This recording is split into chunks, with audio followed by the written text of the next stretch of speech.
नमस्कार। India news पर OPD service में आप सभी का बहुत स्वागत है। ओपीडी सर्विस लाने का हमारा मुख्य उद्देश्य ये है ताकि आप लोगों को बिना वजह घर से बाहर ना निकलना पड़े, क्योंकि कोरोना महामारी दिन प्रतिदिन विकराल रूप लेते हुए जा रहे हैं। इसीलिए हमारी कोशिश ये है कि इस समय हमारे साथ विशेष डॉक्टर्स जुड़ते हैं और उनसे आप तमाम सवालों के जवाब पूछ सकते हैं। आपके मन में कोई भी सवाल हो, कोई भी शंका हो या फिर कोई भी समस्या हो, आप हमें कॉल करके अपने तमाम सवालों के जवाब पूछ सकते हैं, क्योंकि जिस हिसाब से कोरोना का आंकड़ा दिन प्रतिदिन बढ़ता जा रहा है ये वाकई में भयानक है। हालांकि तमाम सुविधाएं सरकार की तरफ से तमाम वो कदम फैसले लिए जा रहे हैं ताकि कोरोना की चेन को तोड़ दिया जाए।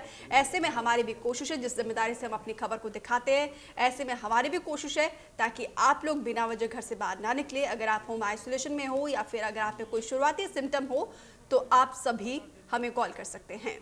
तो आज पूरे विश्व को कोरोना महामारी ने लाचार बना दिया है। आंकड़ा दिन प्रतिदिन बढ़ता जा रहा है और आज देश में बात करें कोरोना के तो सारे रिकॉर्ड तोड़ दिए। 24 घंटे में 4 लाख से ज्यादा नए केसेस सामने आए हैं। कुल संक्रमितों की संख्या 2 करोड़ 18 लाख के पार पहुंच चुकी है और रोजाना आंकड़ा बढ़ता जा रहा है। ऐसे में केंद्र ने वैक्सीन अभियान को तेज कर दिया, जिसको लेकर अगर आपके मन में कोई सवाल है तो हमें पूछ सकते हैं, क्योंकि इंडिया न्यूज पंजाब आपके लिए ओपीडी सर्विस लेकर आया है, जिसमें आप कॉल करके हमें सीधा सवाल पूछ सकते हैं।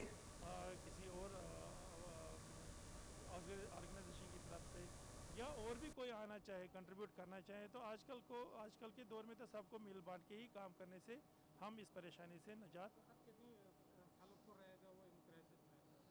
हमने तो यही देखा कि पिछले 10-15 दिन।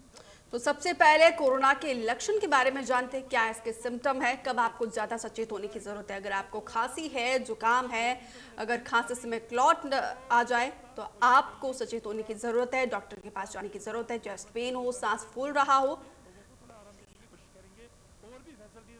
तो वैक्सीन लेते समय किन बातों को ध्यान में रखना है। किसी भी दवा ड्रग से एलर्जी हो तो डॉक्टर को बता दीजिए, और कोई दवा लेते हैं तो वैक्सीन से पहले दवा ले सकते हैं। तो वैक्सीन लेने से पहले रिलैक्स होने की कोशिश करिए।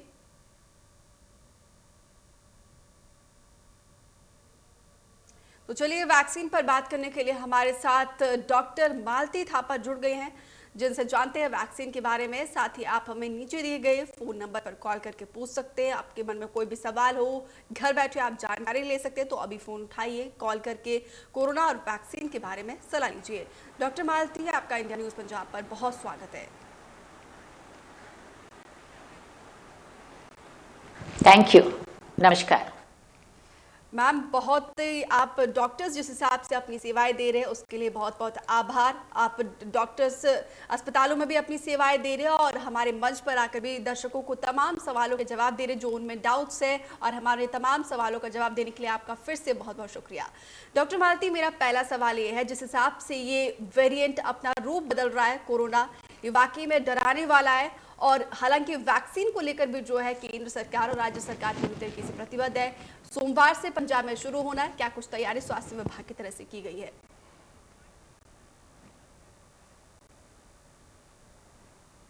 जी बिल्कुल, आपने ठीक कहा दीपिका जी। बिल्कुल पंजाब में ये जो कोरोना है, बल्कि पंजाब में नहीं सारे हिंदुस्तान में ही इतनी तेजी से फैल रहा है कि हम सबको बहुत ही ज़्यादा इसके लिए फिक्रमंद होना पड़ेगा।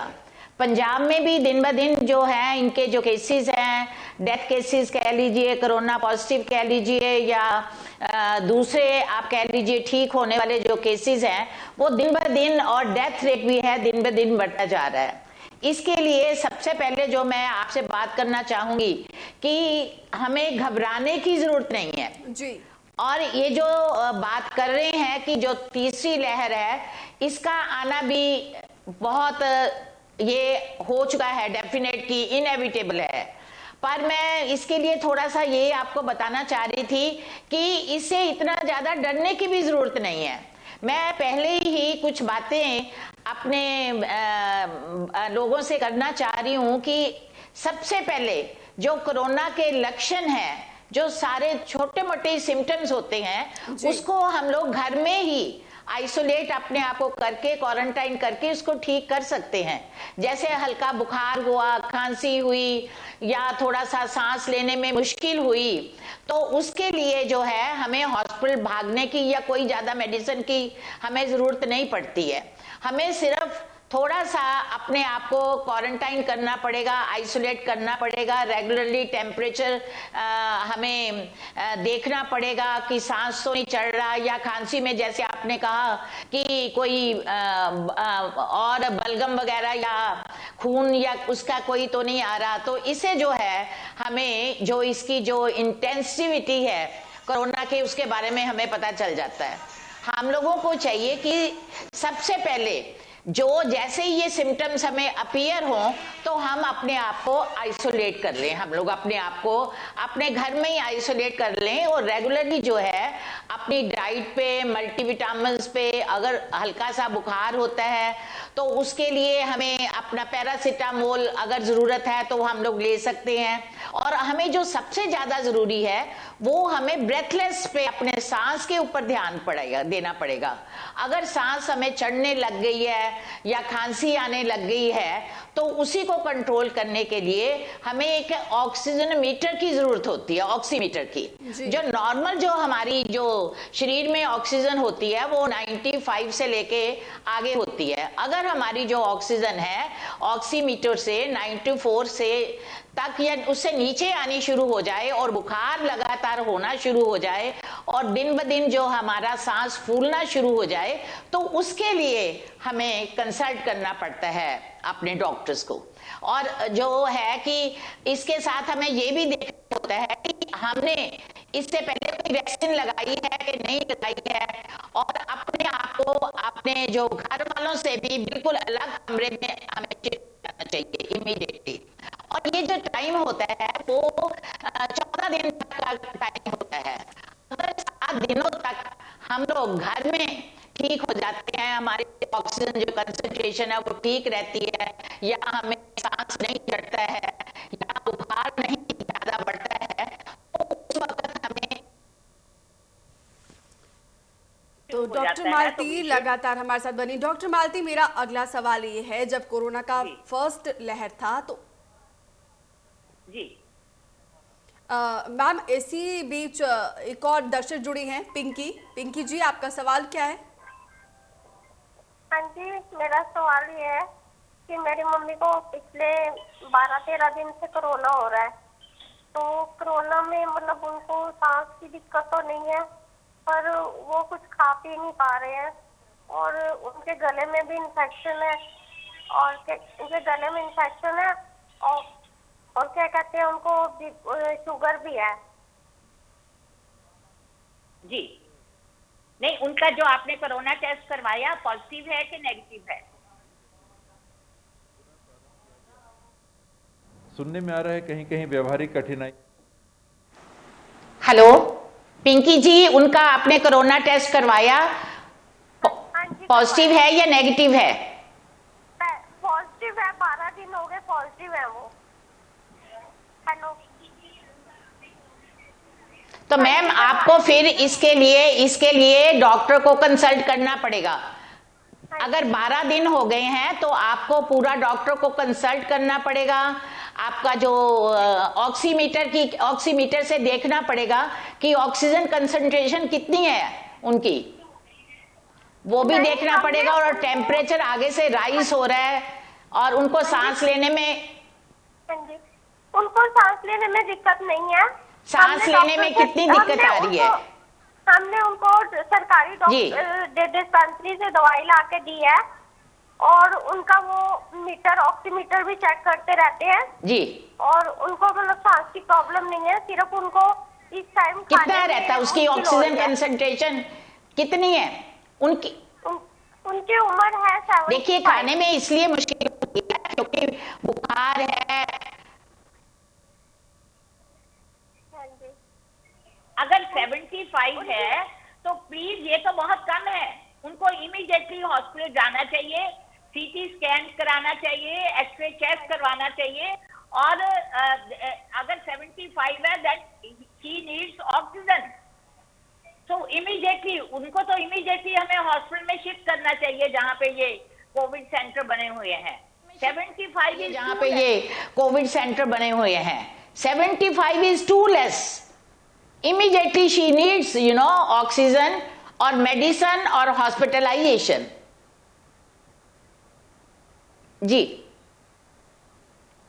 तो उम्मीद करते हैं पिंकी आप पिंकी जी मेरी बात सुन रही है ना आप अच्छी तरह? डॉक्टर मालती, मेरा अगला सवाल है, जिस हिसाब से जब कोरोना का पहला लेयर था तो उस वक्त सिम्टम्स हमें क्लियर थे, सर्दी जुकाम, अगर आपके टेस्ट नहीं है तो ये सब सिम्टम्स थे, लेकिन इस सेकेंड लेयर में सिम्टम जो है बहुत ही अलग तरीके से है। कुछ सिम्टम्स ऐसे पता ही नहीं चल रहा, अगर आंख में आपको जलन है, हम कोरोना टेस्ट करवाने जा रहे हैं तो कुछ लोग पेशेंट जो है वो पॉजिटिव पाए जा रहे हैं। एक तो सिम्टम में जो है काफ़ी ज़्यादा चेंजेस नज़र आ रहे हैं, और उसके बाद पोस्ट कोविड जो है बहुत सारी समस्या आ रही है, लंग्स में इन्फेक्शन हो रहा है, गले में दिक्कत आ रही है, और एक नई समस्या आई है ब्लैक फंगस के लिए।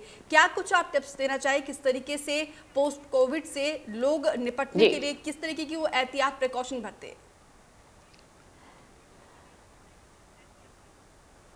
देखिए दीपिका जी, इसमें मैं आपको बताना चाह रही हूँ कि ये जो वायरस है ना सेकेंड लेयर में, ये जो वायरस है वो अपना म्यूटेट कर रहा है। नई नई किस्म के वायरस जो हैं उनकी नई नई किस्म आ रही है।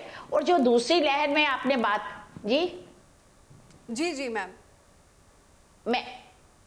मैं ये कहना चाह रही हूँ, ये जो दूसरी लहर आ रही है आपके पास, इसमें हमें बहुत ही ज़्यादा मुश्किल आ रही है। वो इसलिए आ रही है कि जो हमारे डायबिटीज़ हैं जिन पेशेंट्स को, या कोई और बीमारी है या कुछ है, उन पे ये जो वायरस है बहुत ज़्यादा अफेक्ट कर रहा है, और उनकी जो पोजीशन है वो बहुत ज़्यादा डिफरेंट हो जाती है, सीरियस हो जाते हैं।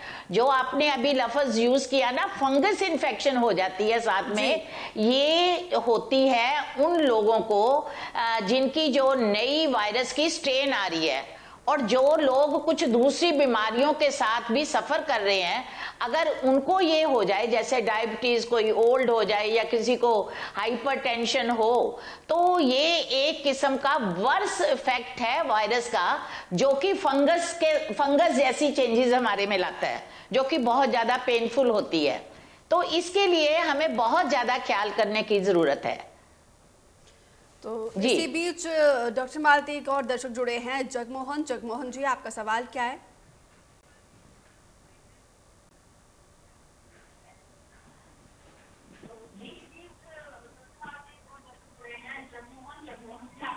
जगमोहन जी, पहले आप अपने टीवी का वॉल्यूम कम करिए, फिर सवाल पूछिए।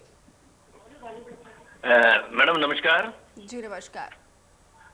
मैडम मेरा क्वेश्चन ये है कि मेरे फादर को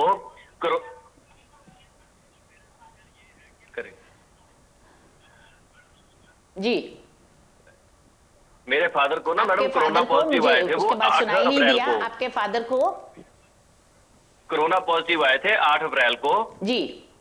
तो उसके बाद हमने फिर उनकी ट्रीटमेंट चलवाई। उनकी सीटी वैल्यू थी 29, तो उनका 15-20 दिन ट्रीटमेंट चला, और जब हमने दोबारा चेक करवाया तो दोबारा फिर पॉजिटिव आई है, और उनको सिम्टम्स कोई नहीं है, उनका ऑक्सीजन लेवल भी ठीक है। हाँ। तो मैडम क्या दोबारा ये 15 दिन और अब 1 मंथ हो गया, मतलब तो उनको कोई सिम्टम्स नहीं, ठीक है वो, क्या दोबारा पॉजिटिव भी आ सकता है क्या 15 दिन के बाद ट्रीटमेंट करने के बाद? जी 15 दिनों के ट्रीटमेंट करने के बाद मैं आपको बताना चाहती हूँ कि इसके लिए अगर कोई सिम्टम्स नहीं है, और हमारा जो सीटी स्कैन में भी उनका ठीक आ रहा है, ऑक्सीजन लेवल भी ठीक है, कोई सिम्टम्स नहीं है, तो मुझे लगता है कि आपको ज़्यादा बॉदर नहीं करना चाहिए। इसके लिए जो उनको पूरा जो है आप आइसोलेट ही करें घर में, और जो सिम्टम अगर बुखार वगैरह होता है या कुछ कोई और प्रॉब्लम आती है तो सिम्टोमेटिक हमें ट्रीटमेंट देनी चाहिए। आपके फादर किसी और बीमारी के साथ तो नहीं है इन्वॉल्व कहीं, कोई उनको और डायबिटीज, हाइपरटेंशन, उनकी एज कैसी है, उन्होंने वैक्सीनेशन कराई हुई है कि नहीं करवाई हुई? मैं इस बारे में भी थोड़ी सी जानकारी लेना चाह रही थी आपसे। ओके मैडम वैक्सीनेशन तो नहीं लगाई करवाई हुई, तो अब वो बिल्कुल ठीक है। सिर्फ एक ही चीज आप कह रहे हैं, सिर्फ आपने एक ही मुझे बताया कि still he is corona positive, पर उनको सिम्टम्स वगैरह कुछ नहीं है, कोई ऐसी बात नहीं है, तो मेरा ख्याल है कि आपको ज्यादा बॉदर करने की जरूरत नहीं है। कई बार होता है कि जो कोरोना पॉजिटिव 14 दिनों के बाद नहीं होता, उसके बाद जो है वो टेस्ट का भी हमें जो कर रहे हैं उसको भी दोबारा हमें देख लेना चाहिए। But you should wait for 1 week more, 2 week more. अगर उनका पॉजिटिव, आपको वैसे तो अब ये हो रहा है कि एक बार आपने कोरोना का पूरा इलाज करवा लिया, अगर कोई सिम्टम्स वगैरह नहीं है तो उनको हमें पता है क्या करना चाहिए, अच्छी डाइट देनी चाहिए, उनको एक्सरसाइज करनी चाहिए और उनको मल्टीविटामिन्स वगैरह देने चाहिए। और उनको मतलब कि आपको जो जो कहते हैं ना कुछ कह लो एक्सरसाइज है, उनके ऊपर ब्रीदिंग एक्सरसाइज है, दूसरी ऑक्सीजन जिससे उनको पूरी तरह उनके जो है लंग्स एक्सपैंड कर सकें, ऐसी इसी तरह का अच्छी डाइट के साथ उनको आपको ट्रीट करना चाहिए।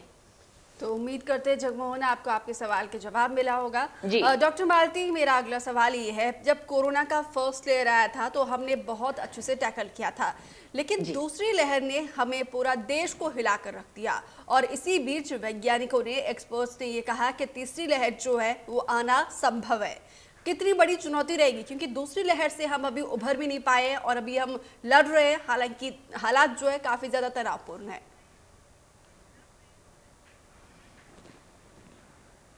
जी, मैं आपसे बिल्कुल पूरी तरह सहमत हूँ दीपिका जी कि ये जो दूसरी लहर ने हमें झंझोड़ के रख दिया, इसमें मैं सोचती हूँ कि जहाँ मतलब कि सरकार की भी कुछ ज़्यादा प्रोग्रामिंग नहीं हुई, उन्होंने मैनेज नहीं किया, उसके साथ साथ हम लोगों की भी, हमारे जो लोगों को इतनी अवेयरनेस नहीं हुई कि ये इतनी भयानक हो सकती है। हमने ये कभी नहीं सोचा कि ये जो सेकंड लहर है वो हमारे जो क्या कहते हैं, हमारे जो हिंदुस्तान के जो लोगों को झंझोड़ के रख देगी। मैं इस बारे में आपसे ये कहना चाहती हूँ कि हमें सेकंड लहर का मुकाबला करने के लिए प्रिपेयर नहीं थे हम लोग, हमें प्रिपेयर होना चाहिए था। हमने जो अपना जो लोगों को, मैं आपको बताती हूँ, मैंने जितने भी काफी से 50% लोगों ने कहा कि हमें वैक्सीन की जरूरत नहीं है जी। और हमने देखा कि जो लोगों ने बिल्कुल अपने आप को सेफ नहीं रखा, मास्क नहीं डाले, डिस्टेंस नहीं किया अपने आप को, और देखिए ना कोई केयर की, ना अपने आप को आइसोलेट किया, बल्कि कई बार बहुत दुख होता था कि जब हम लोगों से कहते थे कि वैक्सीन आ गई है आप करवा लीजिए, पर उन्होंने कहा कि नहीं, हमें वैक्सीन की जरूरत नहीं, हमारे इंडिया में हो ही नहीं सकता, हमारा स्टेमिना बहुत ज्यादा हो रहा है, क्योंकि हम लोग ऐसे एनवायरनमेंट में रह रहे हैं। जब अमेरिका और दूसरे कंट्रीज में इतना ज्यादा हुआ तो हमारे हिंदुस्तान में पता है आपको लोग क्या कह रहे थे, या देवर ओवर कॉन्फिडेंट कि नहीं होगा हमारे। और दूसरा मैं सोचती हूँ कि एक हमारी भी सरकारों की भी गलती है, वो ये गलती थी कि पहले हम अपने लोगों को तो वैक्सीन दे दें, बिल्कुल बिल्कुल, अपने लोगों को तो पूरा टाइम, दूसरों को हम दूसरे कंट्रीज को एक्सपोर्ट कर रहे हैं। दूसरा, हमने ये कभी नहीं सोचा कि हमारे ऑक्सीजन की कमी हो जाएगी। तीसरा, हमारा जो था कि जो पॉपुलेशन एक्सप्लोजन इतना ज्यादा था, लोग घबरा गए, घबरा के उन्होंने ना तो डिस्टेंस की, ना मास्क डाले और ना ही उन्होंने अपना कोई ख्याल रखा। मेले लगते रहे, पॉलिटिकल कॉन्फ्रेंसेस होती रही, और आप देखिए जो फार्मर्स का एजिटेशन वगैरह जो हुआ, वो उससे देखे ना कि उसका इफेक्ट तो हमें बाद में ही आना ना। बिल्कुल। अगर इसका जो रिजल्ट है, अब पहले शहरों में था, अब देखिए अब शहरों की बजाय सब गांव में हो गया। बिल्कुल। इतना ज्यादा ये कोरोना की सेकंड लहर आई है जो हमने इंतजाम। बलविंदर जी, आपका सवाल क्या है? हेलो जी, आप अपना सवाल पूछिए। जी मैडम, मैं जिदा फर्स्ट डोज ले चुका मैं 13 अप्रैल ਨੂੰ कोरोना वैक्सीन दी जी, और मैं पूछना चाਹੁੰਦਾ ਸੀ डॉक्टर साहब ਨੂੰ कि दूसरी डोज ਮੈਨੂੰ कितने दिन बाद लेनी चाहिए?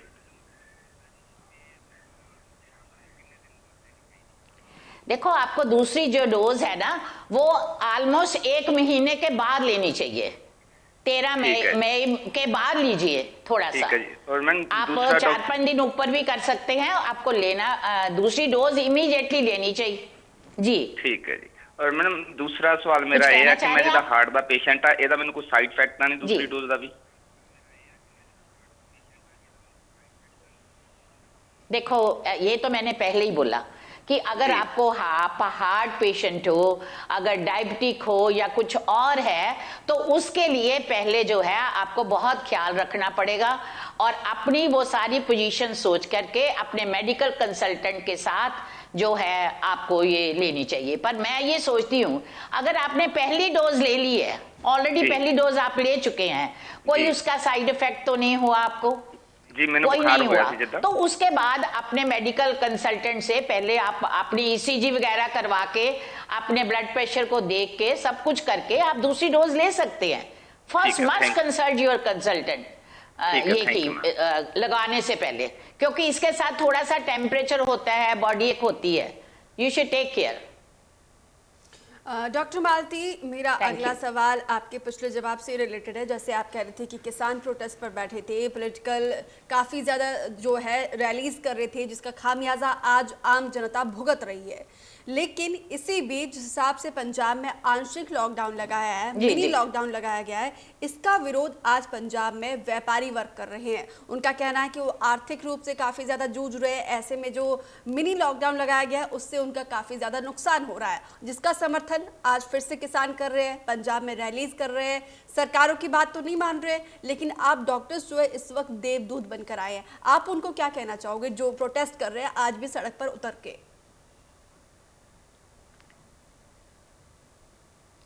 देखिए ये बात आपने बिल्कुल ठीक कही।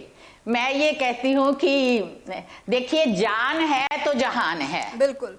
ये बातों का हमें अपने लोगों को बताना पड़ेगा।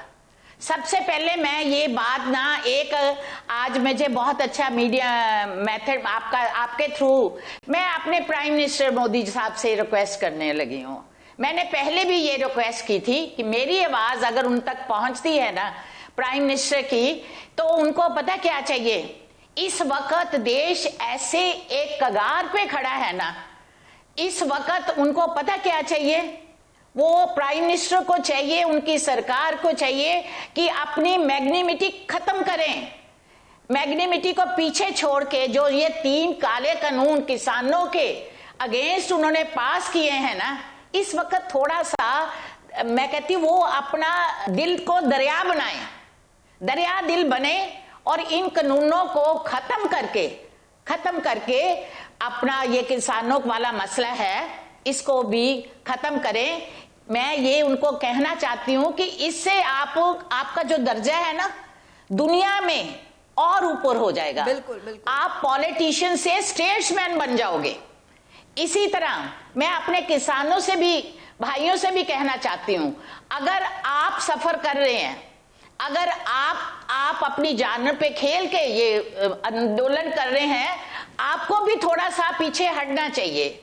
आपको इस वक्त देश की चिंता होनी चाहिए, वो बात बिल्कुल ठीक है। इसी तरह जो आपने क्वेश्चन किया मुझे कि जो हमारे भाई हैं जो हमारे लॉकडाउन लगा रहे हैं, हमारे पंजाब के चीफ मिनिस्टर या उनकी सरकार जो लगा रही है लॉकडाउन, उनको हमारे लोगों को समझना चाहिए। हमें तैयार होना पड़ेगा कि जो हमारी तीसरी लहर आ रही है ना, जैसे अब सेंटर की सरकार है या हम लोग, अगर जैसे कहते हैं ना बिल्ली को देख के कबूतर आंखें बंद कर लेता है कि मैं बच जाऊंगा जी, अगर ऐसी बात यहाँ पे हुई है, क्यों नहीं हम लोग केयर कर रहे हैं उन लोगों की कि जो कोरोना से जूझ रहे हैं, मर रहे हैं। हर रोज हमारा नंबर इंक्रीज हो रहा है। हमें पूरा ध्यान इस वक्त, अगर हमने बचना है, अगर कहते हैं ना अभी इससे ज्यादा क़यामत और क्या आएगी। बिल्कुल। हमारे हर रोज डेली के 4 लाख से ज्यादा लोग डेली हमारे इससे संक्रमित हो रहे हैं, और हमारे किसान भाई और जो हमारे आज जो आरटीओ ने भी आंकड़ा बढ़ता जा रहा है। कैप्टन सरकार की तरफ से तमाम कोशिशें की जा रही, बंदिशें बढ़ाई जा रही है, प्रशासन भी लोगों को जागरूक कर रहा है। आप हेल्थ वर्कर्स, आप स्वास्थ्य विभाग की टीम जो है लोगों को जागरूक कर रही है। आप लोग जान हथेली में रखकर मरीजों की सेवाएं कर रहे हैं। लोग कितना सहयोग कर रहे हैं, पंजाब कितनी मजबूती से कोरोना के खिलाफ लड़ रहा है। देखिए, मैं इस बारे में तो तारीफ करूंगी कि मैं अपने यहाँ की पंजाब की सरकार की कि वो बहुत ही मजबूती के साथ डेली आप देख लीजिए कि इनकी हेल्थ डिपार्टमेंट की मीटिंग्स होती हैं, कोरोना की डिस्ट्रिक्ट वाइज इन्होंने नोडल क्या कहते हैं कमेटीज बना दी हैं, डीसी वगैरह इन सबको ऑर्डर कर दिए हैं कि जितना जरूरी है उतना आप लॉकडाउन करवाएं। और इसके अलावा पंजाब गवर्नमेंट का जो मुझे आज ही के पेपर में था कि उन्होंने अपनी तरफ से भी जो हेल्थ कॉर्पोरेशन का बजट था उसको अलॉट कर दिया। आगे चीफ सेक्रेटरी को बोला कि आप अपनी वैक्सीनेशन अपने तौर पे मंगाएं। हमारा जो हिंदुस्तान इतना पीछे रह गया है वैक्सीनेशन के मसले में, देखिए जो हमारी आबादी है 140 करोड़ की आबादी है और इन पिछले साल में और इस वक्त तक सिर्फ 14 करोड़ लोगों को वैक्सीनेशन लगी है। और अगर आप हम अमेरिका का हाल देख लें, अमेरिका में देखिए इस वक्त तक 3 महीने में 50% of the population is vaccinated. पर हमारे सेंट्रल गवर्नमेंट ने क्या किया, हमारी गवर्नमेंट क्या कर रही है, वैक्सीनेशन पंजाब में या हिंदुस्तान में पूरी नहीं हो रही। समय का थोड़ा सा अभाव है, आपने बहुत अहम जानकारी साझा की, इसके लिए बहुत बहुत शुक्रिया। और आप डॉक्टर्स का दिल से सलाम, जिस हिसाब से आप लोग अपनी अचूक सेवाएं दे रहे हैं। तो इस ओपीडी सर्विस में फिलहाल के लिए इतना ही। आप बने रहिए इंडिया न्यूज के साथ।